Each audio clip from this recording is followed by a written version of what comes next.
presentar a Javier Sierra en Aragón, en España, es una osadía, porque es uno de los escritores más leídos, más reconocidos y, por lo menos por mi parte, más admirados. Yo admiro a Javier desde que comencé a leer su obra hace ya algún tiempo, porque Javier tiene muchísimas peculiaridades, ¿no? Tiene una gran cantidad de claves de su literatura. Pero yo creo que Javier, desde pequeñito, hemos hablado muchísimas veces, desde su infancia en Teruel, es un hombre preocupado por conocer. De hecho, esa preocupación por conocer lo llevó a ser periodista, a hacerse periodista. Bueno, yo creo que Javier fue periodista antes de empezar periodismo, porque ustedes, pásense, cuando Javier era un niño no de pecho, pero casi, dirigió un periódico en Teruel. Un periódico hecho a mano por él, ¿no? Y cuando los niños de esa edad, pues estábamos entonces, bueno, yo como yo, pero vamos, los niños de esa edad, estábamos pensando en otras cosas, en aquellos tiempos se tiramos piedras. Pues Javier estaba en un periódico, estaba intentando comunicar sus inquietudes a la gente. Lo hace magníficamente como periodista. Yo conozco muy poca gente, no en España, en el mundo, que tenga la capacidad de comunicar, lo que sea, comunicar algo como Javier, en sus programas de televisión, en sus programas de radio, en sus artículos en prensa. Esta mañana hemos comentado que ha sido el director de la revista Más Allá. Realmente esa capacidad tremenda, dificilísima, de tener una idea, de entender esa idea, y lo más complicado, lo más difícil, transmitir con eficacia esa idea. Pues bien, Javier, periodista desde antes de entrar en la facultad de Teruel, no sé si les pondrá luego alguno de sus pinitos en ese periódico, los periódicos que se guardan a mano de Teruel. El año pasado estuve invitado en la Asociación de Escritores del Congreso de Fraga y nos dio un repaso sobre su biografía, cómo se sintió en la literatura. Pero eso solo lo enseñaré, o sea, solo lo he enseñado en Fraga y no lo vuelvo a enseñar. Bueno, no lo voy a enseñar. Haber estado en Fraga, haber venido. Bueno, como digo, yo quiero muchísimo a Javier, he tenido la fortuna, la suerte, el honor inmenso de presentar algunos de sus libros. El último, El Ángel Perdido, hace unos meses en Zaragoza, con corte inglés, a rebosar de gente. Y Javier, además, como digo, tiene experiencia de comunicación y ese pulso de escritor que realmente hace, que creo que es lo importante en la novela, que se cuente bien una historia y que te enganches desde el principio. Y voy a contar una anécdota de hace una semana, y la puedo contar con nombres y apellidos porque el que lo dijo públicamente. La semana pasada celebrábamos el 14º curso de cultura historia medieval en Almanacín, un curso, diríamos, especial, en el cual bastantes de los ponentes estos días han participado, pero Javier ha estado en ese curso años atrás. Uno de los profesores, medievalista, del curso de historia medieval, profesor de la Universidad del País Vasco, se llama Iñaki Bazán, me dijo: hombre, tu amigo Javier, yo me compré su novela El Ángel Perdido. Es profesor de historia, no es novelista, es profesor. Nunca he escrito una línea de ficción, de literatura. Se me compré para este verano la novela de tu amigo Javier Sierra, El Ángel Perdido. Dice, oye, empecé a leer la novela y no la pude dejar. Digo, yo un historiador, un medievalista, que hasta hace no mucho tiempo echaba pestes. Lo sé. ¿Lo sabes? Bueno, me dijo, no la puedo dejar. Y me dijo, pero es que me he leído varias novelas más. Digo, bueno, no sé, ¿cuál es? Dice, pero es que no la puedo dejar. Me imagino que estará ya loco, escribiendo novela histórica, y aquí Bazán, ¿no? Y me reconoció que estaba equivocado, que se había equivocado en sus apreciaciones y que realmente, vaya, la literatura, en este caso la de Javier, le había enganchado. Es lo que se ocurrió en la historia medieval en la Universidad del País Vasco, en el campus de letras de Vitoria.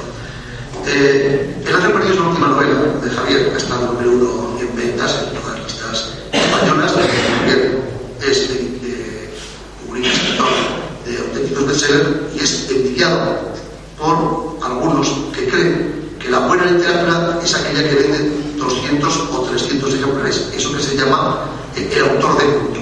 Un autor de culto es el que tiene 300 lectores. Un bestseller es el que tiene miles y miles, decenas, centenares de miles de lectores. Javier tiene además una peculiaridad extraordinaria, y es que cada novela va ganando en profundidad, en precisión, en capacidad literaria. Y era difícil, porque, como saben ustedes, la prácticamente lo convierte en uno de los autores más vendidos del mundo. Es La cena secreta, ambientada por la ambientación de la cena, la última cena pintada por Leonardo da Vinci en el convento de Santa María de Levache de Milán, que fue un bombazo nacional e internacional. Dije ayer en la presentación de las jornadas que Javier es el único español, el único autor español de novela histórica o no histórica, el autor español, que ha estado en la lista de los más vendidos del New York Times. Y el anterior fue Blas Piñanes hace 80 años, ¿no? Y no había lista. Y no había lista. Fíjense, solamente por eso sé que es uno de los autores más importantes. Ha estado en Canadá, traducido 40 lenguas, o sea, como 42 lenguas, pero realmente Javier es uno de los grandes autores de nuestro país. Es una pasión de contar historias, es una pasión de nuestras novelas, y ha hecho pues, unas novelas históricas realmente fascinantes, donde ese mundo que a los historiadores se les escapa a veces, lo decía de esta manera Margarita Torres, él nos ha sabido abrir nuevos ojos, nuevas miradas, una nueva mirada sobre Leonardo, una nueva mirada sobre lo que significa pintar un fresco como hace Leonardo por la última cena y con toda la simbología que eso tiene. Nosotros vemos un cuadro, podemos leer un libro y vemos, la mayoría de la gente vemos lo obvio. Lo acaba de plantear también ahora José Manuel, lo obvio se ve enseguida, pero ojo, lo que hay detrás, lo secreto, lo oculto, el misterio, esas cosas que atrapan a los seres humanos y que nos hacen ser diferentes de los animales, que los animales sí que ven, creo, lo obvio, ¿no? Bueno, Acuario, autor de La cena secreta, autor de Las Crónicas Templarias, autor de la ruta mágica secreta por España, es una novela, es un libro de combina misterios, lugares misteriosos, lugares mágicos, fascinantes, legendarios, etcétera, etcétera. Nuestra historia, una novela, no sé si os hablaré de ella, también fascinante, que es La Dama Azul, la bilocación, la aparición a la vez de una monja del convento de Ágreda que aparece allá en el caso de Estados Unidos, en el sur de Estados Unidos, y que nos dice, pero realmente unas historias fascinantes que nos cuenta Javier, Juan, como digo, yo quiero mucho, y que es la persona ideal, el novelista, el autor ideal para novelar las historias secretas. La primera novela que yo leí de Javier fue creo que fue el resultado de la novela El secreto egipcio de la primera cárcel. El secreto egipcio, bueno, se me da tantas veces a otras cosas. El secreto egipcio de Napoleón, que también es una novela estupenda de Javier Sierra. Es un honor para los turolenses del Estrecho de Teruel, para los aragoneses, los españoles, tener un novelista de la magnitud, de la categoría humana, literaria, de comunicación de Javier. Y para que esté aquí con nosotros, pues imagino que también es una noticia estupenda. Gracias, Javier, y cuando quieras nos cuentas cómo novelar las historias secretas. Gracias, José Luis. El honor, desde luego, es tener un amigo como José Luis. Se lo pueden ustedes imaginar. Miren, la palabra clave de todo lo que ha estado diciendo ahora José Luis, pero también de lo que ha dicho Mudena, José Manuel, lo que hemos oído de Marga, a Jesús y de todos los que vamos a escuchar y hemos oído de todo aquí, la palabra clave, la que sintetiza todo este encuentro para entender qué es una novela histórica, está en la mirada. En realidad, todo depende del tipo de mirada que pongamos a la hora de enfocar una historia. No hay más. No hay más secreto. Y como buen mirador, que debe ser un novelista, yo les he estado mirando a ustedes desde hace un buen rato. Y debo decirles una cosa. Debo recurrir a una frase que es histórica, que la pronunció un señor al que yo conocí el pasado mes de julio en la isla de Tenerife. Se llama Jim Lowell, quizá ustedes no se acuerden de él, pero él fue astronauta de la misión Apolo 13. Este hombre, junto con otros astronautas, Aldrin, Neil Armstrong, se reunieron el pasado mes de julio para conmemorar el 60 aniversario de la salida al espacio de nuestra especie. Fue el vuelo de Yuri Gagarin, se acordarán algunos, si no todos. Bueno, pues ese hombre pronunció una frase que es aplicable a lo que está ocurriendo aquí. We have a problem. Houston, we have a problem. Houston, tenemos un problema. Y señores, señoras, tenemos un problema. Estamos en un colegio.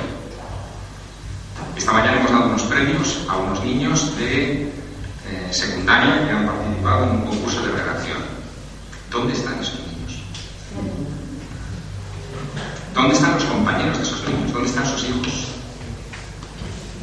Tenemos un problema.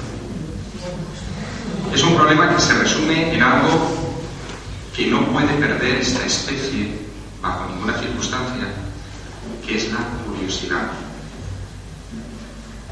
Y me parece increíble que no haya en esa juventud más curiosidad por la historia. Porque el que no conoce la historia, como dice también una frase célebre, está condenado a repetirla. El que no se interesa, no siente esa chispa, esa cosa que todos debemos tener dentro. ¿Por qué hicieron nuestros padres? ¿Qué hicieron nuestros abuelos? ¿Hicieron los abuelos de nuestros abuelos, nuestros antepasados? Está condenado a caer en los mismos errores.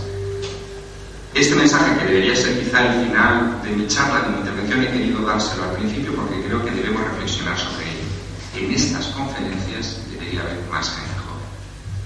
Nos hemos acercado a un colegio, estamos en un lugar que es un aula, y creo que en un momento en el que no estamos dando nota a nadie, nos retratamos cuando vamos simplemente porque nos interesa. Felicidades por ustedes, pero cuidado, tenemos una tarea que hacer y es interesar a los que vienen detrás. Felicidades a los 4 o 5 chavales que veo por aquí, que están en la sala, y a los que les quiero dirigir exactamente esta charla. Porque me gustaría que en algún momento sintieran la curiosidad de ese niño de Teruel que se dedicaba en sus momentos a hacer ese periódico, el Diario de Castralgo. Castralgo es un pueblo muy pequeño en la de Teruel, que nunca ha tenido un rotativo, o sea, muy bien. Pues me gustaría transmitir ese ímpetu, ese empuje. Detrás de todo novelista que se dedica a hacer este tipo de obras, lo que hay es una pasión por redescubrir. Probablemente muchos de nosotros hemos escuchado hablar de todos los protagonistas de la historia que han desfilado en estas jornadas por aquí, en algún momento en nuestras clases. Probablemente incluso hemos bostezado, mirado a otro lado, cuando el profesor nos hablaba de ellos. Pero llega un momento en el que, y cada uno tiene su historia particular, siente la necesidad de redescubrir esos personajes y meterse dentro de la piel de esos personajes. Yo os voy a contar una pequeña historia, porque creo que un novelista está obligado, de alguna manera, a contar un cuento, una pequeña historia. Esa historia tiene que ver con mi primer viaje en el año 94 a Perú. Yo era muy joven, hice el viaje porque a mí me atraían mucho las culturas andinas, todo lo que es América me atrae desde hace muchísimo tiempo. Y tuve la oportunidad de pasar un mes vagando, digamos, por toda la sierra del Perú. Me detuve, por supuesto, en la ciudad de Cuzco y allí me encontré con una historia que era casi digna de novela. Es más, me metí dentro de un tema que nunca he novelado sobre él, apenas he escrito sobre él, pero que sin embargo se ha quedado dentro como un pequeño tesoro que a mí me anima a hacer muchas cosas en las que estoy embarcado actualmente.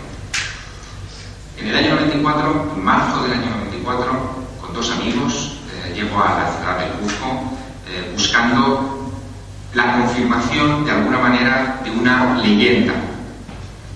¿Qué pasó en 1533 cuando llegan los españoles al Cuzco?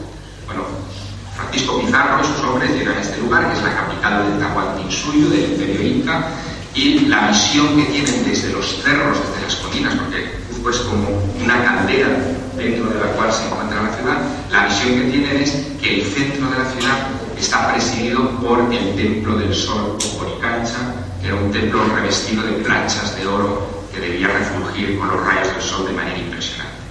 Pizarro y sus hombres debieron pensar en algún momento que habían encontrado por fin ese dorado, ese lugar de riquezas infinitas que habían perseguido muchos conquistadores, y quizá cerca también estuviera otro de los sueños que perseguimos, que fue la fuente de la eterna juventud. Mitos, fíjense la importancia de los mitos, tantas veces denostados a veces por los historiadores, que fueron los que nos hicieron descubrir, si no, no nos hubiéramos movido. ¿Qué perseguirían esos extremeños en esos lugares, salvo ese tipo de riquezas? O riquezas materiales, o la riqueza de las riquezas, que es la eterna juventud, no la inmortalidad.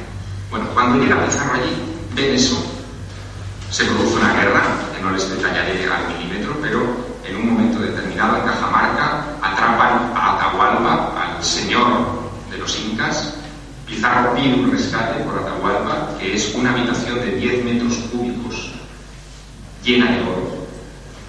Los súbditos de Atahualpa llenan esa habitación de oro, pero Pizarro, en un golpe de efecto maestro desde la perspectiva cristiana, lo que hace es sacrificar a Atahualpa el 24 de junio, que era el día del solsticio, por lo cual ese imperio, que era un imperio del sol, por cierto, me recuerda al imperio del sol naciente, que serían ciclos orientales de los que antes nos hablaba Marca, pues ese día el imperio del sol muere simbólicamente, y muere porque es asesinado a Atahualpa. Los españoles entran rápidamente en Cuzco y van directamente al Coricancha, a saquear el Coricancha. Los tesoros imperiales, digamos, han desaparecido. No están los estandartes, no está una cadena de eslabones gordos como puños, no está el disco solar, el disco que presidía el lugar, en fin, todas las riquezas de oro que habían visto algunos españoles antes han desaparecido. Y surge la leyenda de que ese oro ha tenido que esfumarse probablemente en una red de pasadizos subterráneos de la que hablan todos los incas, pero que nadie se ha atrevido a explorar. Esto ocurre en 1533. Los españoles desmontan el Coricancha en buena medida y construyen encima un convento. Esto es algo que es muy español en ese lugar. Todos los cimientos de la ciudad de Cuzco son cimientos incas. De hecho, la estructura de la ciudad, la estructura urbana del centro, es inca, pero sobre ellos se han construido los edificios españoles. Hoy, si ustedes van allí, verán que los edificios tienen una peculiaridad. Los muros incas están en perfecto estado de conservación y los muros españoles están agrietados, porque los incas habían construido edificios antisísmicos, mientras que la estructura de mampostería encima no aguanta bien los movimientos del subsuelo. Fíjense ustedes qué maravilla de estructura, ¿no? Paredes lisas, casi como espejos, talladas en andesita, que es una roca muy dura, no solamente duro de tallar, sino también duro de orientar, y estaban orientadas perfectamente a los puntos cardinales, integrados con la naturaleza. En fin, la cultura inca, como todas las culturas americanas, estaba muy vinculada a la naturaleza, pero después se construyó encima esto, que es lo que hoy pueden visitar. En 1613, si no recuerdo mal, Huamán Poma de Ayala, uno de los cronistas, narra en las peripecias de los españoles entre los incas y la caída del Tahuantinsuyo, cuenta que 3 españoles, de los que dan nombre y apellidos, se atreven a hacer una incursión en esos túneles que descubren accidentalmente bajo el convento de Santo Domingo durante las obras, y que esos 3 españoles desaparecen. No se vuelve a saber de ellos. Iban buscando, por supuesto, el tesoro de Atahualpa. Un poco más tarde, ya en el siglo XVII y en finales del XVII, surge otra historia. Un chaval, un joven, que estaba buscando también el tesoro de los incas, encuentra una entrada a una red subterránea, una chincana, que en quechua significa laberinto, en Sacsayhuamán, que está a 1,5 kilómetros más o menos del centro de Cuzco. Durante 3 días nadie sabe nada de él, lo dan por muerto igual que aquellos 3 españoles, pero al cabo del tercer día, como si resucitara, de repente aparece debajo del altar mayor del convento de Santo Domingo, del antiguo Coricancha, sujetando un choclo de oro, una mazorca de oro macizo en las manos, y diciendo: está lleno de oro, está lleno de oro. Lo internan, porque llega deshidratado y en malas condiciones, y muere a la mañana siguiente en medio de fiebres y delirios. Esa es la leyenda que a mí me llega a las crónicas de Huamán Poma de Ayala, y yo me presento en Cuzco intentando encontrar el túnel. Pero lo que tiene esta especie de manía de meterse donde no le llaman y explorar el Cuzco en profundidad. De repente me di cuenta de algo, y de nuevo la importancia de saber mirar. De repente me di cuenta de que los principales templos, la iglesia de los jesuitas, la catedral, el convento de Santo Domingo, están alineados sobre una misma recta que atraviesa la ciudad del Cuzco. Cuando voy a esos lugares, descubro que esos lugares sagrados para el cristianismo están construidos sobre lugares sagrados incas. Eran templos de las vírgenes, el templo del profesor, en fin, varios de los templos importantes de la religión inca habían sido cristianizados, esto era muy típico, y plantado un campanario encima y se acabó. Subido encima de cada campanario, hice fotos como estas, de repente vi que estaba todo en una línea recta perfecta. En un mapa se ve todavía mejor. Miren, eso es Saxe Alemán, los muros en zigzag de Saxe Alemán. Eso es el convento de Santo Domingo.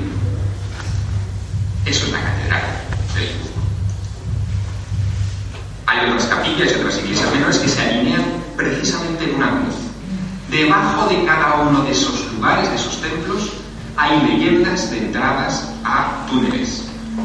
Algunas criptas te dejaban entrar, otras estaban selladas, y yo intenté meterme en todas ellas y terminé descubriendo que efectivamente en algunas había una entrada a algo que después había colapsado. Había una galería, pero estaban colapsadas. Tratando de encontrar el famoso choclo de oro, me pasó algo muy singular. Me hice amigo del abad del convento de Santo Domingo y, por lo que sea, debía ser muy jovencito, le caí en gracia y me dijo, bueno, te quiero contar una historia, pero tienes que venir a las 5 de la mañana a la puerta del convento para que te la cuente. Vamos a las 5, pues me a las 3, me da igual. Me presento a las 5 de la mañana en la puerta del convento, el padre Benigno Gamarra me hace entrar y me hace jurar solemnemente que hasta que él no se vaya de ese destino, de que no siga de abad de ese convento, yo no puedo contar esta historia ni mostrar lo que están ustedes viendo. De un atillo de tela saca estas dos coronas y me cuenta lo siguiente. Dice, mire, la historia del choclo es cierta. Cada abad que ha llegado aquí a este convento ha recibido en su ceremonia de aceptación, ha recibido estas dos coronas para que les protejan.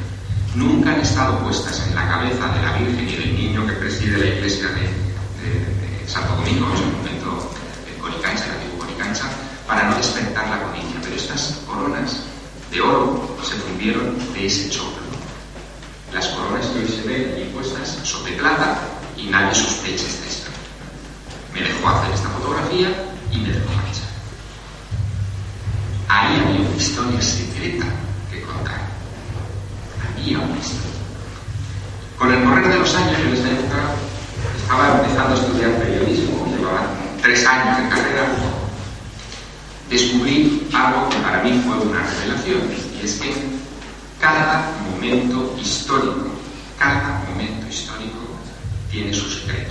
Y cuanto más grande es el momento histórico, más grande es el secreto que oculta. Porque cada momento histórico está sujeto, y ustedes lo están viendo en estos momentos, es decir, a tensiones de todo tipo. No tiene por qué ser secretos místicos ni sobrenaturales, pero que hay intereses que se nos quieren ocultar, sin duda, en cada etapa. Y misión de un escritor, de un novelista, es tratar de meterse en la piel de esos personajes y figurar qué clase de secretos se nos ocultaron para tratar de transmitirlos. Es más, para esos niños jóvenes que hoy no están en esta sala, probablemente les resultará mucho más atractivo un planteamiento de novela desde el secreto, desde la intriga, desde la supuesta mentira o el engaño, que no un planteamiento lineal de la historia que diga 12 de octubre de 1492, Cristóbal Colón llega. Porque eso es lo que reciben en el colegio, y es que algo que en algún momento les hace pensar que unas jornadas tan entretenidas como estas van a ser una continuación de ese modelo de enseñanza. No es así. Saber mirar. Yo aprendí también algo unos años más tarde, y esta es una pequeña historia muy rápida, en la Basílica de San Pedro del Vaticano. Con esto iniciaba uno de mis libros, uno de los ensayos, ni siquiera novela, pero es historia de novela. En la Basílica de San Pedro, en el lado izquierdo, detrás de la tercera columna que sujeta la bóveda de la basílica, lo digo para si van allí a verlo, se encuentra la tumba de un papa. No está enterrado en las de abajo, sino que es un papa más antiguo, por lo que está arriba, hay más aquí, que es Inocencio VIII. Inocencio VIII muere de dolores intestinales, probablemente envenenado, sobre esto nunca hay certeza absoluta hasta que no se haga la autopsia. Muere probablemente envenenado en julio de 1492, una semana antes aproximadamente de que Cristóbal Colón zarpara del puerto de Palos hacia América. De hecho, Cristóbal Colón se fue a ese viaje sin que hubiera llegado la noticia de que el Papa Inocencio VIII había muerto. En la losa sepulcral de Inocencio VIII, que es esta, que está escrita en latín y donde se leen sus mayores hazañas, entre ellas que fue el hombre que concedió el título de católicos a Fernando e Isabel, se lee otra cosa muy sorprendente que dice: Novi orbis suo aego inventi gloria. Suya es la gloria del descubrimiento del nuevo mundo. Hombre, si este tipo muere en julio de 1492, nos encontramos con un pequeño anacronismo, ¿no? ¿Hay un misterio ahí? ¿Es un error? ¿Hubo una intención en el señor que esculpió este epitafio? Bueno, hay una historia. Una historia que además se puede adobar con cosas que si ustedes abrieran bien los ojos, habrían visto. Yo no sé si se han dado cuenta. Yo me he quedado perplejo nada más entrar en esta sala. El primer póster que está colgado en el margen izquierdo de esta sala es un souvenir de la Oficina de Turismo de Turquía. Es un mapa de inicios del siglo XVI. Es este mapa. Para entenderlo bien hay que ponerlo así como está en el póster. Es un mapa en el que se ve la península ibérica, lo ven ustedes aquí, el estrecho de Gibraltar, el Cuerno de África y el perfil costero americano. Es un mapa muy misterioso. Está firmado en 1513 por este personaje que está citado aquí, que es Piri ibn Hajji Mehmed, más conocido como Piri Reis, que fue uno de los grandes navegantes de la flota otomana en aquel tiempo. Este sujeto, Piri Reis, era sobrino de un navegante todavía más famoso en la historia turca de la navegación, que es Kemal Reis. Desde la perspectiva, y de nuevo volvemos a la mirada, desde la mirada cristiana, era un pirata, un corsario, un tipo despreciable que se dedicaba a asaltar a las embarcaciones cristianas, a hacer prisioneros, a hacer cautivos y pedir después rescate por ellos. Desde la perspectiva otomana es un héroe de la navegación, uno de los pilares fundamentales de la navegación. En un momento dado, Piri Reis quiere hacerle un regalo al sultán de Egipto y elabora un mapa mundi. Quizá el regalo más precioso que un navegante puede entregar en aquel tiempo a un personaje de esa envergadura. Ese mapa mundi es un mapa completo de lo que se conoce por el mundo en esa época. El mapa del Mediterráneo no está aquí. Si os dais cuenta, este mapa está rasgado. Falta esta otra mitad, el paradero desconocido. Y solo conservamos esta, que por ser menos útil, porque en total, si había tierra allí a los turcos les daba un poco lo mismo, por ser menos útil, ha llegado hasta nuestros días. Lo descubrió Ataturk cuando en 1919 entra en el Palacio del Topkapi, entra en el harén del Palacio del Topkapi y se encuentra en este mapa utilizado como mantel de las señoras que tenía allí el sultán, lleno de suciedad, de comida encima. No solamente utilizaron este mantel, que era bueno, es decir, era piel de gacela, esto aguantaba, sino otros materiales. Ataturk se queda tan fascinado con esta historia que decide emprender una investigación. Se queda fascinado porque en 1919 ya sabíamos mucho de historia de América. Sabíamos, por ejemplo, que las Malvinas no se descubren hasta 1592 y sin embargo aparecen cartografiadas en este mapa de 1513. Sabemos, por ejemplo, que el Amazonas, esto es algo de geografía general, nace en los Andes, pero esto no se sabía en 1513. Sabemos que existen los Andes, pero es que Pizarro ve los Andes en 1533. ¿Qué hacen los Andes cartografiados ahí? Los Andes se ven perfectamente aquí. ¿Lo ven? Hay una cadena montañosa, luego lo veremos más ampliado. Y ahí, en ese hueco, nos cuenta una historia alucinante.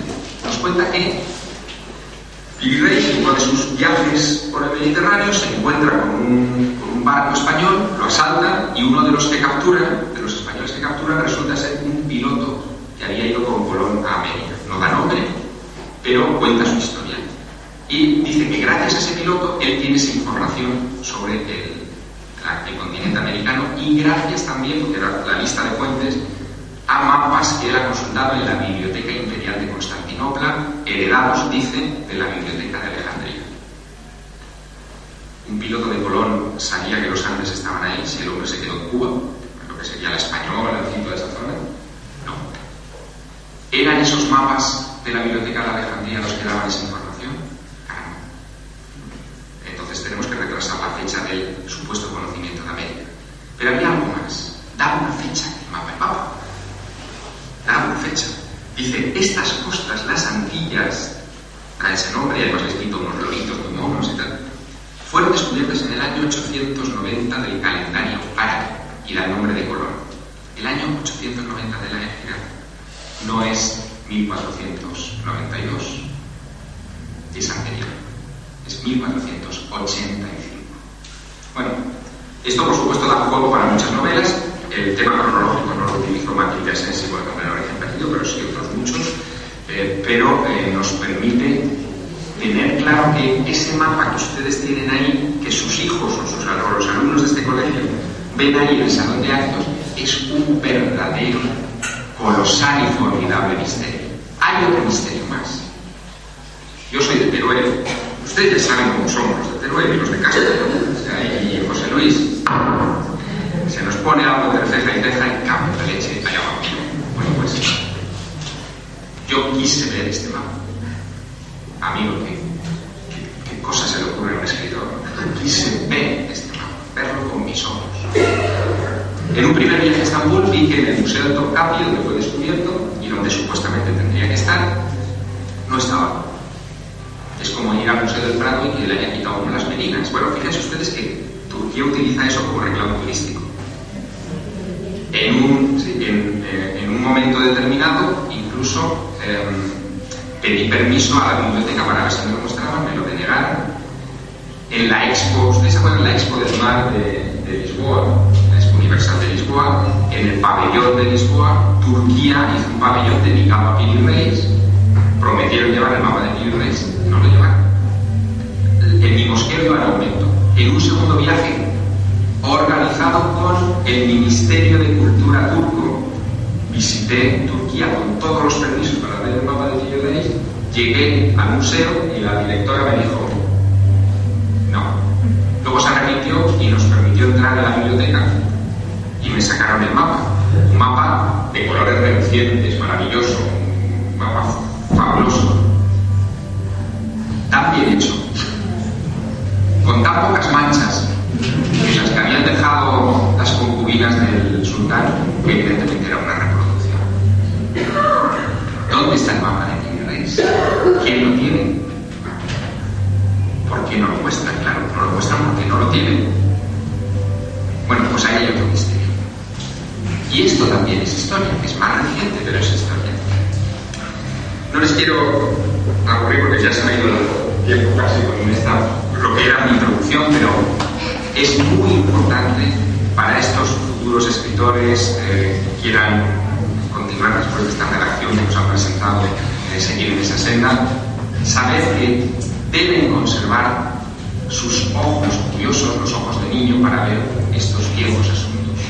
Yo me alegro mucho de que ustedes estén aquí porque demuestra de alguna manera que quieren recuperar esos ojos de la infancia, la curiosidad, el deseo de saber, pero los niños, los jóvenes deben saber que lo tienen por naturaleza y no debemos recriminarles, y a veces lo hacemos desde la ausencia cuando hacen preguntas.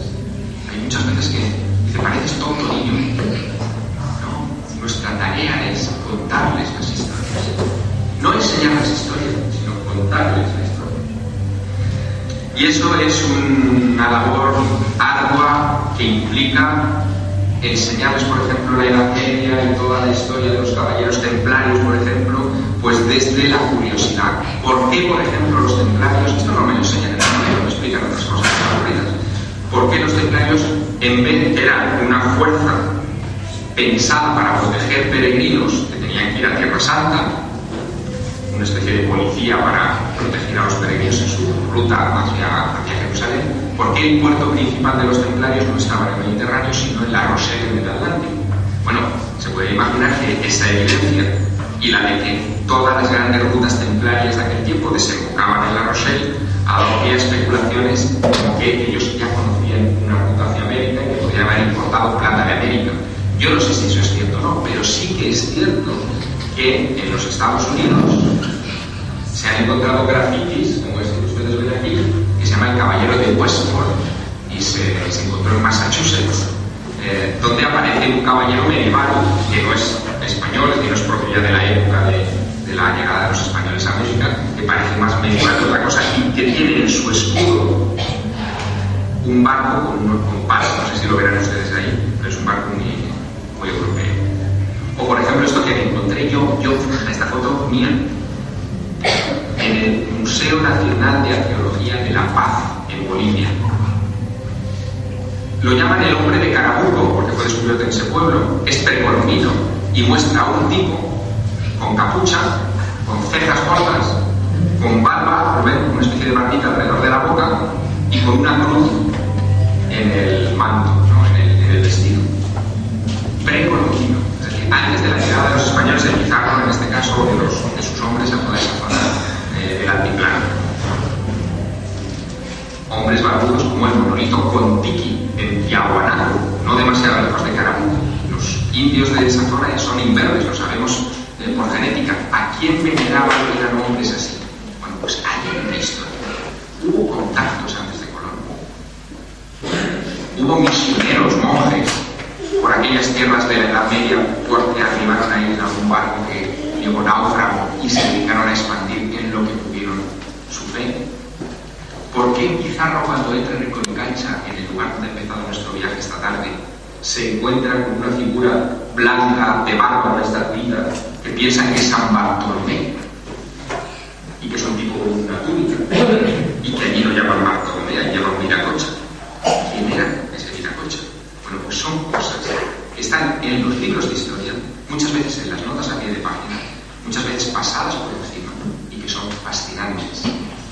Y ahora, propuesta para los que no se conforman con buscar en Google. Seguramente este colegio, y si no la biblioteca municipal, tendrá la enciclopedia Espasa. Caramba, vayan y consulten la enciclopedia Espasa alguna vez. Y consulten la entrada de Colón. Consulten la biografía de Colón. Y lean la historia del protodescubridor de América, un señor de Huelva que llegó antes que Colón, que dejó huella mínima en la historia y que hoy apenas da el nombre a un instituto de bachillerato de Huelva, el Instituto Juan Sánchez de Huelva, en el que sus alumnos no saben quién fue Juan Sánchez, tienen ni idea, pero es que los profesores tampoco. Señores, pregúntense, abran los ojos, miren los nombres de las calles, de los institutos, como el Beatriz Galindo de Madrid, por ejemplo, que nos ha contado su maravillosa historia almudena, y transmitan esa curiosidad a sus hijos. Y la próxima vez que organicemos un evento de este tipo, que estén aquí, que se lo van a pasar igual de bien que ustedes. Suya es la responsabilidad. Gracias.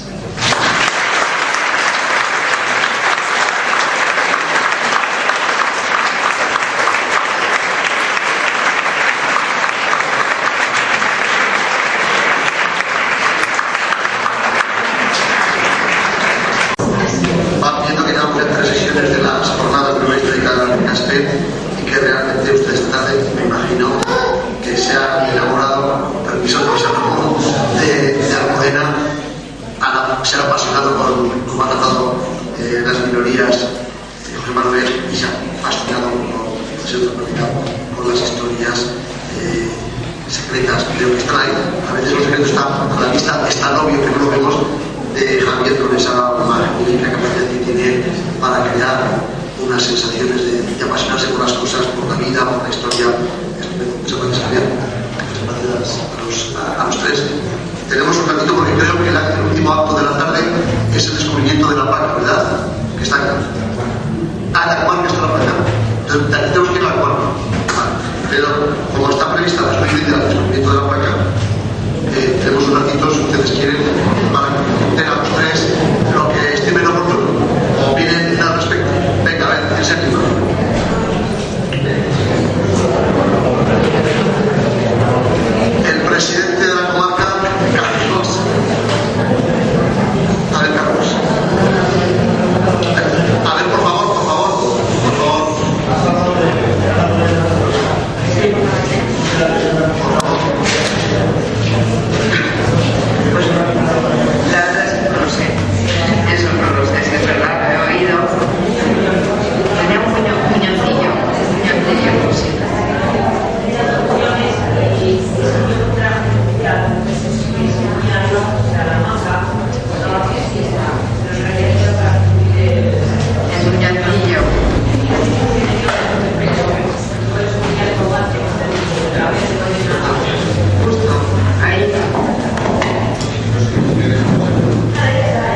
ser que tenía un muñón por lo menos en una de las manos, y llevaba una manga, diseñó un vestido, hizo que le diseñaran un vestido que la manga le cubría el muñón para que no se viera. Que también decía que tenía 3 pechos y que tenía una... Sí, la B esta de Bolena que tenía sobre el tercer pecho. Y bueno, me imagino que diría que también que tenía rabo, ¿no? Porque es como... Sí, es una de las cosas que se suele decir porque era bruja. Sí, claro, rabo en el culo. Sí.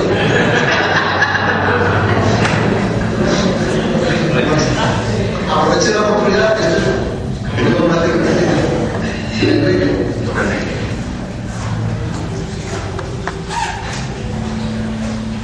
Sí. Almudena, has aludido a un trabajo de Gregorio Marañón. Me imagino que te refieres al ensayo de biología del Enrique IV. Aparte que tiene no es una novela, pero es un poco muy grato de leer. Es una cosa por la cosa que tienes de estas preciosistas, ¿no? ¿Cuál es la diferencia entre lo que es una novela y leer un relato de sencillo? Yo creo que también es atractivo de por sí. Luego, también haciendo referencias a ese trabajo de Gregorio Marañón, que es de los primeros que hizo de ensayo de biología, de otras cosas médicos. En ese trabajo, él sí que establece, o por lo menos da bastantes pautas de cuál era el comportamiento, la situación sexual de Enrique IV. Se quedaban unas cuantas pautas, y él abogaba ante que la Bertrandesa era hija de Enrique IV. Por lo menos se empeñaba en eso. Que pudo ser, claro. Pues ahí queda el secreto, como ese secreto quedará para siempre. Para siempre. Lo que sí sabemos es que había unas luchas intestinas entre los caballeros, los partidarios de un lado y de otro, y sabemos que durante el medievo existieron en todas partes, en toda Europa prácticamente, había diferentes bandos. Y bueno, el fomentar por parte del bando partidario de Isabel, o de Alfonso, su hermana, que era impotente, pues les venía muy bien, ¿no? Si la hubiésemos encontrado allá, lo podríamos haber descubierto, pero es que es imposible. Ese es uno de los secretos que quedará para siempre, yo creo, que quedará para siempre. Y luego a Javier Sierra, sobre la invitación que tenía este Papa del descubrimiento de un nuevo mundo. Está bien el crear curiosidad, el buscar secretos, pero un nuevo mundo puede ser simplemente una reflexión de algo que no es físico. También podría ser eso. Bueno, no he querido contar la historia completa, que es mucho más larga, pero a Inocencio VIII y Cristóbal Colón les unía un mismo objetivo. Y es que una de las cosas que dejó incumplidas Inocencio VIII fue la consecución, la organización de una nueva cruzada para reconquistar Tierra Santa. Justo ese era el objetivo de Colón en sus viajes, no otro. Y lo hemos sabido gracias a un libro que se conserva en el Cabildo de la Catedral de Sevilla, muy poco citado, pero es el único de mano, o sea, de su puño y letra que se conserva, ni siquiera su diario está en el puño y letra de Colón, que es el libro de las profecías de Cristóbal Colón. Otro tema que daba una novela. En él, Colón, haciendo un alarde de erudición bíblica, se presenta como un tipo profetizado ya en el Antiguo Testamento, y cuando dice, y estas son mis profecías, alguien, no sabemos cuándo, arrancó las páginas que siguen. O sea, no sabemos cuáles son las profecías supuestas de Colón. Eso está ahí.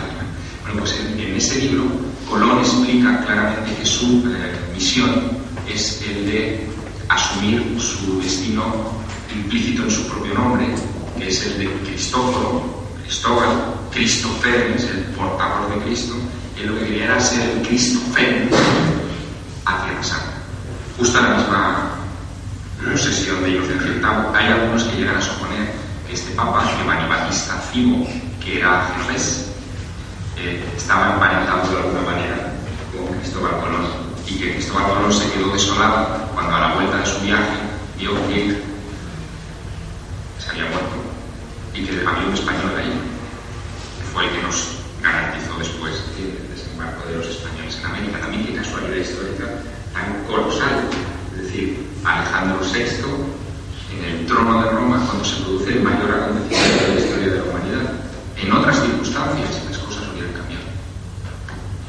Una última cosa, me da un poco de miedo, de mucho miedo, lo que voy a decir y me corregís, pero Cristóbal Colón, además de ser nobles, podía que fuera español, porque en aquel momento Génova pertenecía a la colonia de Aragón. Pero ¿por qué ocultó Colón su cuna?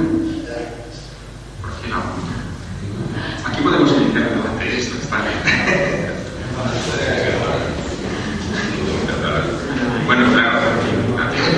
Génova en 1492 no era verdad. Génova. Creo que tú tenías. No, pero me había dicho de la esperanza. Hay un tema que estoy curioso y que no se suele mencionar, y es que en el plan de la prueba, en la guerra entre Isabel y Juana, apoya a Isabel. Se cambia, es que casi todo se va cambiando de bando. Ya, pero si hubiese sido el padre de Juana, se supone que hubiese apoyado a Sí, yo quería decirle a Javier que él habla de los secretos de América, hay muchísimos secretos, como tú sabes. Están los famosos colominos de la isla de Pascua, que hasta el día de hoy no se sabe por qué miran. La propia isla de Pascua. La isla aérea de Nanca, jeroglíficos de Nazca. Hay muchísimos misterios. Y creo que Colón llega a América buscando una ruta, simplemente. Él está buscando la ruta para llegar a Zipango y a las tierras narradas por Marco Polo. Se tropieza con América y no se da cuenta que está en América, sigue pensando que está. Es recién en el tercer viaje cuando Colón empieza a darse cuenta que está en algo nuevo. Y lo primero que piensa, eso es lo más asombroso, es que está llegando al paraíso terrenal.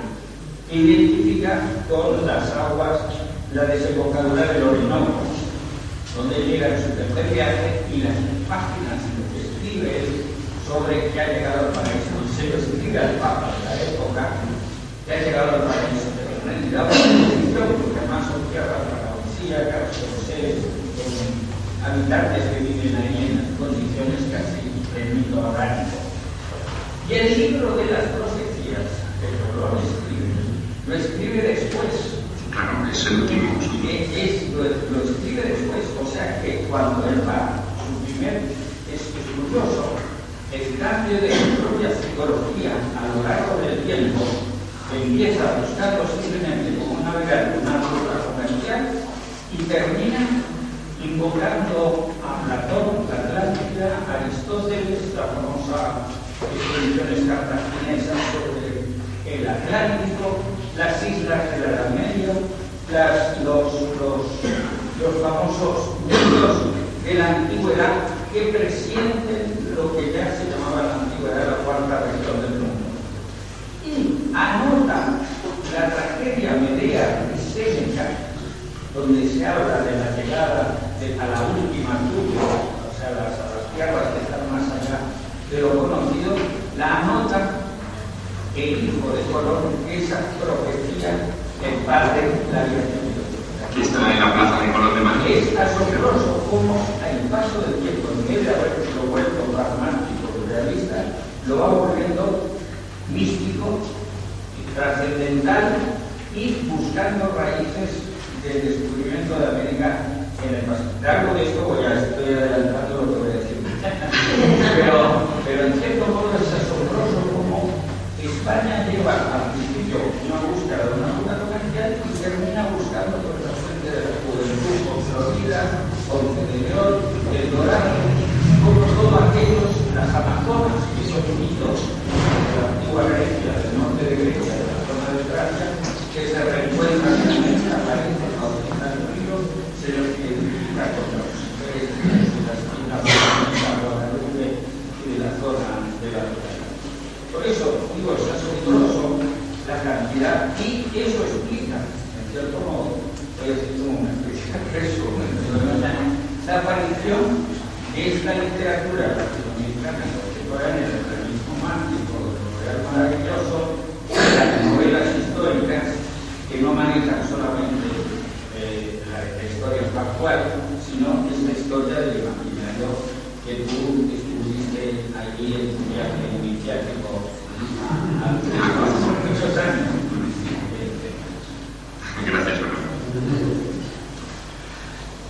Vamos, me encanta que lo saques. Daría para hablar mucho porque Colón era un tipo bastante raro. Sabemos que él estuvo en Madeira, por ejemplo, y una de las cosas, pues cuentan de él, una de las cosas que hacía era ponerse en las playas de Madeira para observar cómo llegaban troncos y cosas del fondo del mar, y eso le dio a él la idea de que ahí podía haber algo, ¿no? O sea, era un tipo de alguna manera, pues era un friki, ¿sabes?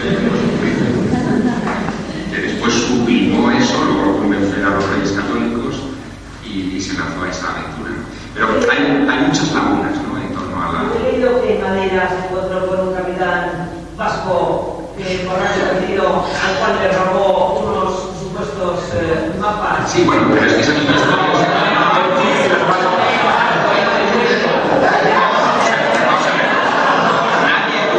Nadie duda que América la descubrieron los de Bilbao. O sea,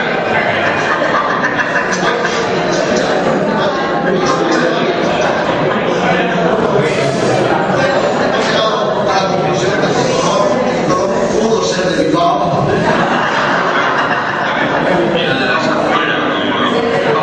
Como dice el chiste, que además es muy cierto, los de Bilbao, digo que como dice el chiste, pero que además es muy cierto, los de Bilbao nacen donde les da la gana. O sea que toda la gracia pero vamos a ver, se cuentan varias historias de esas. Una es esta, otra es en la isla de Gomera, donde él conoce a un náufrago y le transmite también cierta información de un viaje fallido. Otra es que con esa información del náufrago de Gomera, él le transmite esos datos al rey de Portugal, a Juan II, y Juan II, que no se fía demasiado de Colón, envía a un barco con portugueses hacia América, pero no sigue la ruta de la corriente, que era el secreto de Colón supuestamente, y se enfrenta al mar tenebroso, vuelve la nao desarbolada y Colón se entera de que el rey Juan II le ha traicionado y por eso se marcha a España. Todas esas cosas se cuentan. Hay un año perdido en la historia de Colón, en la historiografía de Colón, que es justo anterior a su encuentro con los reyes católicos, que también da mucho juego para esto del misterio y los novelistas.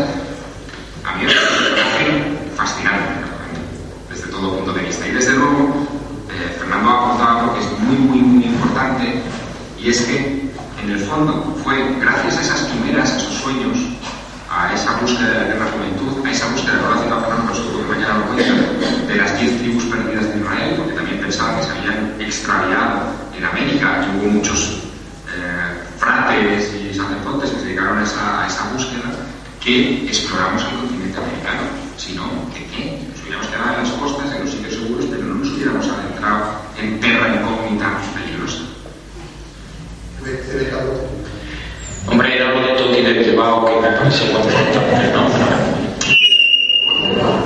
Hay una realidad, sí, es historia, ¿eh? Hay una realidad muy evidente. Colón no encuentra tripulaciones para hacer su viaje. Ha conseguido los barcos, 12 de ellos, porque el puerto de Pagos, que no estaba en Bilbao, estaba montado por cosas que habían hecho los países. Pero no tiene gente, no hay tripulaciones que se arriesguen a meterse en el mar tenebroso. El Atlántico es el mar tenebroso y no hay más que buscar la cartografía del siglo XIV y XV para ver cómo lo pintaban los cartógrafos. ¿Qué cosas encontraron? Pero lleno de dragones, que se comían los barcos, que nadie se atrevía a alejarse de la costa, hasta que dos marinos de Pagos, Vicente Yáñez y Martín Alonso, son los dos, deciden robarse. Y fue como el toque de llamada en el momento que Martín Alonso dice: yo preparo una tripulación para irme con este tipo que no se sabe de dónde es. Hay quien dice que era Julio, catalán, pero al final no sabemos de dónde es. Empiezan a enrolarse marinos y se logran llenar la tripulación. manipulaciones de la pinta de la Niña y de la Santa María. Y Juan Sánchez, que a mí me parece muy bien que lo haya recordado porque es una de las tristes figuras tantas de nuestra historia que están olvidadas, es uno de los que en torno a las leyendas le facilita a Colón una información fundamental, porque él cuando está en Madeira tiene muchísimo acceso a la documentación, entre otras razones porque se ha casado con la hija del gobernador, con Felipa Moniz de Perestrello, y por lo tanto accede a todo lo que quiere en aquel momento. La verdad es que los marinos vascos han hecho muchas cosas, pero allí tocaron un poco.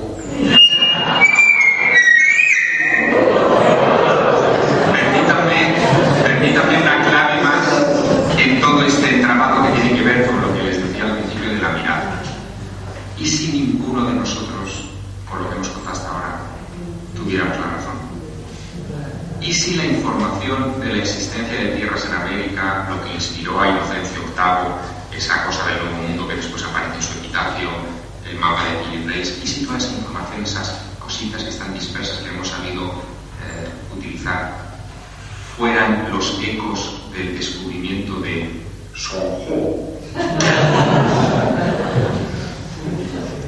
En 1421 se monta esta flota del tesoro, que antes nos contaba Marga, es una historia fascinante, para circunnavegar el mundo, para ampliar la red comercial china. Los chinos siempre con lo mismo, pero es verdad. O sea, la red comercial china para recabar dinero con el que financiar la ciudad prohibida de Pekín. Es decir, poca broma. Si quiere construir eso, el emperador necesita fondos, y lo que se le ocurre es decir, oye, vamos a inundar el mundo de tiendas de chinos, ¿no?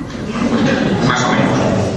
Manda esta flota del tesoro y hace cosas increíbles en su cartografía, en su viaje, que dura varios años. Aparecen unos mapas de seda, por ejemplo, en los que aparece cartografiado el Cabo de Buena Esperanza, que nadie había torcido, ¿no? Sin embargo, ya aparecen cartografiadas costas que no se sabía tampoco muy bien, porque la ruta de África en 1421 estaba muy por descubrir, y parece que fue dejando contactos en muchos sitios e información que pudieron haber aprovechado marinos venecianos de la existencia de tierras allá, más allá de las columnas de Hércules. El hombre que dio a conocer en Occidente a Sonjo es un piloto de submarinos de la Royal Navy británica llamado Gavin Menzies, que escribió un libro llamado 1421, que está en bolsillo también, o sea, yo se lo recomiendo, que es fascinante, donde cuenta todas estas cosas, e incluso el descubrimiento de juncos chinos en San Francisco. En la desembocadura del río San Francisco se han encontrado restos arqueológicos del siglo XV de juncos chinos y arroz que venía evidentemente de Oriente. No solo eso, este hombre Gavin Menzies ha publicado otro libro que también está afortunadamente disponible en español, que se llama 1434. El título es más complejo, dice: el año en el que una flota china magnífica zarpó hacia Italia e inventó el Renacimiento. Donde dice, y es interesante, donde dice que los contactos que tuvo China en ese periodo, en el año 34 y posteriores, con Florencia, Venecia, etc., propulsaron muchas de las cosas que ocurrirían a partir de ese momento, especialmente a partir del concilio de Florencia, de Ferrara primero y después Florencia, que es el momento troncal de la historia del Renacimiento.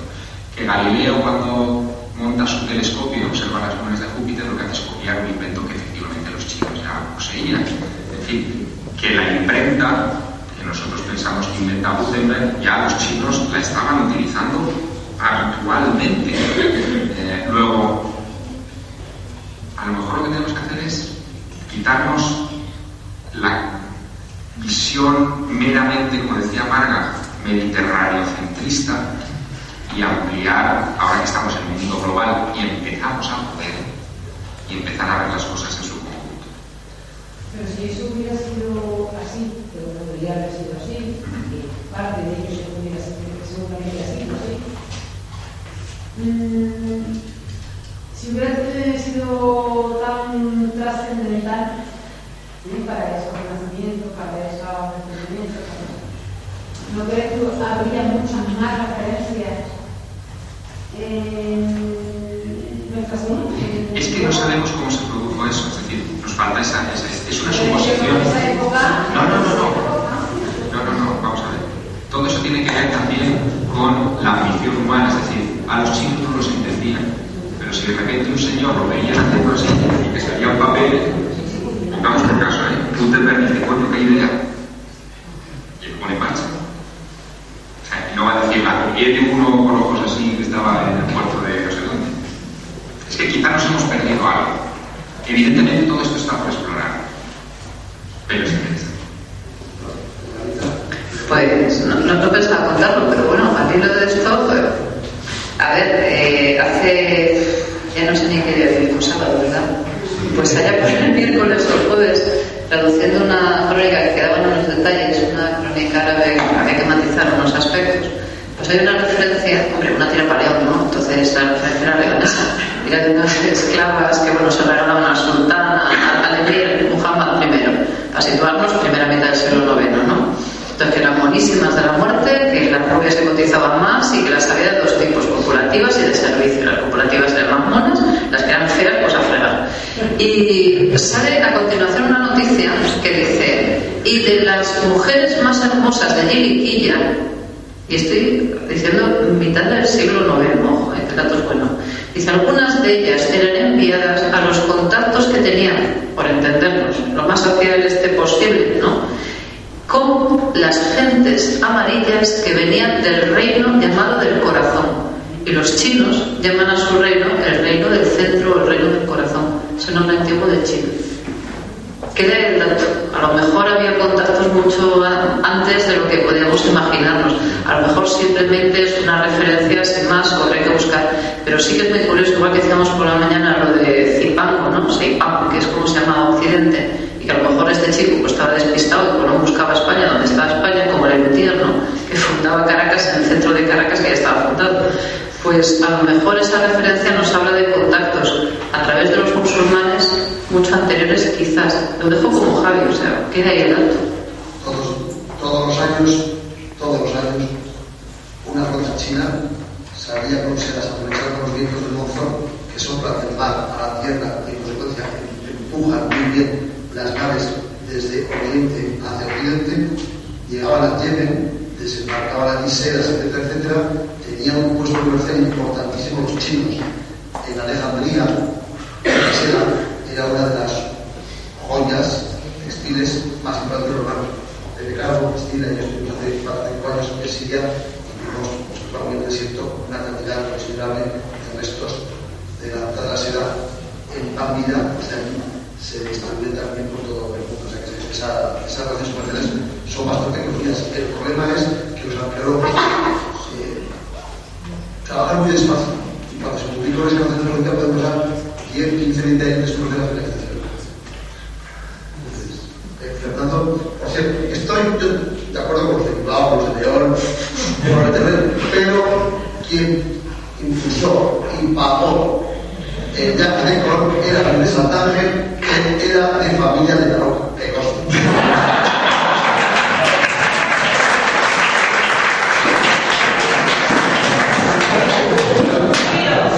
Judío, verso, pero de la Roca.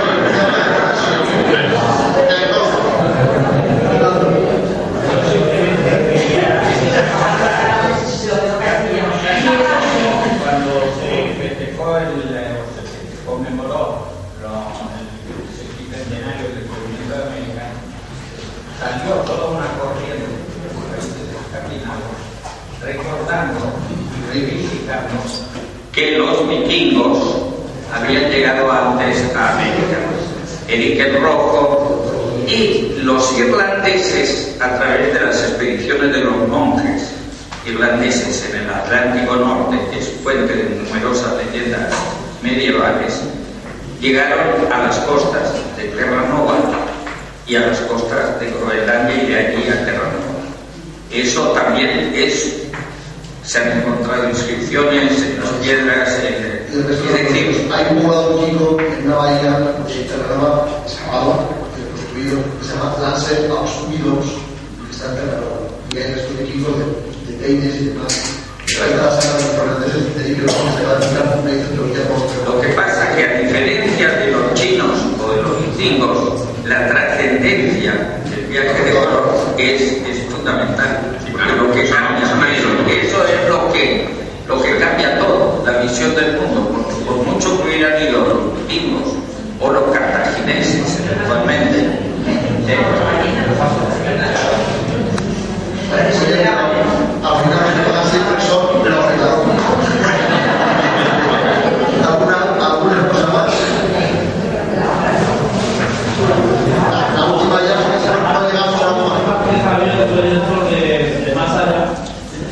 ¿qué es lo que usted puede pronunciar? Los libros y películas incluso de Titanic, las tumbas mayas, o sea, parecen grabados, incluso parecen ser astronautas, y luego además no hay mancha siquiera ni de humo ni nada, y hay bastante profundidad. Han probado, o probaron en su día, a llevar con espejos la luz abajo y no llegaba. Luego, lógicamente, había electricidad, parece ser que se descubrieron baterías residualmente y hubo visitaciones de otro mundo. A ver, a mí lo que me gusta... Así me gusta. Diré. De Daniken, lo que más me gusta, yo lo conozco a él, tiene ahora cerca de 70 años, es un tipo con una energía fabulosa. De Daniken, lo que más me gusta es que muchos de los alumnos, o incluso de la quinta del propio Corral, están donde están porque leyeron a Daniken. Luego se fueron dando cuenta de que la cosa no era tan así, pero muchos leyeron propiedad de textos donde se hablaba de tumbas, arqueología, etcétera, gracias a Edmund Daniken. Yo no creo que la losa de Palenque sea la representación de un astronauta. Hay una interpretación, conociendo la simbología maya, mucho más coherente, digamos. Dicho esto, la puerta, y fíjate, esto es que no se me pueden preguntar estas cosas en un congreso con historia, por eso me pero la puerta a la posibilidad de un paleocontacto, yo la dejo muy abierta. ¿Por qué? Porque las descripciones de los dioses, la llegada, por ejemplo, la misma descripción del capítulo 1 de Ezequiel, todo este tipo de cosas, es verdad que parece que están contándonos algo que está fuera de lo convencional, que solamente tiene esa interpretación. Pero me tengo que agarrar por fuerza a la tercera ley de Arthur C. Clarke para comprender todo esto. Arthur Clarke escribió 2001, Odisea del Espacio, como saben, enunció varias leyes para la ciencia ficción y los escritores de la ciencia ficción, y les recordaba a los jóvenes escritores de ciencia ficción una cosa que es muy interesante, que tiene que ver con la mirada, justo que es el tema que nos une. Y decía, cualquier tecnología superior a un pueblo inferior nos parece magia.